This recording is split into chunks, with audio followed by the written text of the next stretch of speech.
Kohila vallas Pahklas asub Kämpili küla, mille tegevus algas 1992. aastal ja pakub kogukonnale elamise teenust paarikümnele erihoolekannet vajavale täiskasvanule. Igakülgne osalemine küla tegevuses annab neile võimaluse tunda end hinnatud ning väärtuslike ühiskonnaliikmetena. Külas on 10 hoonet, sealhulgas veisefarm, oma 10-12 lüpsilehmaga, peale selle veel mullikad ja vasikad. Peetakse ka kanu, põllumaad on Kämpili külal 100 hektarit, on ka metsamaad, kus saadakse puud ja kus käiakse jõudumööda hooldusraiet tegemas.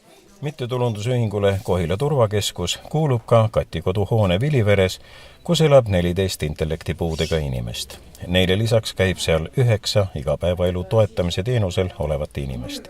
Praegu töötavad inimesed Tallinna pesumajas, need aga, kellele sobib väiksem töökeskkond, saavad peatselt alustada tööd Kohila väikeses pesumajas. Tuleme siia, vaatame, mis mõtted mõlguvad ja hakkame tegema, kes just mida soovib. Raivo on väga tubli heegeldaja meil siin, teevad kaelakeesid naistele väga ilusad, karvapatju, õmbleme, heegeldame, liimime, värvime, täpselt nii, nagu tunne hetkel on. Ja ma püüan neile anda seda eduelamust, et nad näevad seda valmis toodet, mis tuleb ja see teeb kõigile rõõmu, kui sa oled midagi ise valmis teinud. Idee rajada Hagerisse hooldekodu tärkas 1988. aasta hilissügisel peale asjaosaliste käiku USA-sse.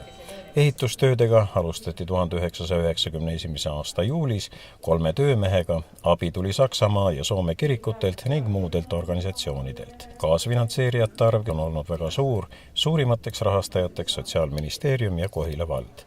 2001. aastal hooldekodu avati, seal töötab praegu 30 inimest, kelle hooldada on 90 vanurit.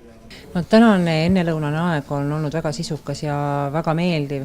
Need 3 asutust on eripalgelised, aga igal ühel on olnud sellist südamega tehtud tööd väga näha. Erainitsiatiiv on andnud väga hea tulemuse ja mis jälle iseloomulik, läheme tuppa sisse ja selle maja klient kiidab nii pererahvast, toitu kui seda õhkkonda, mis siin on.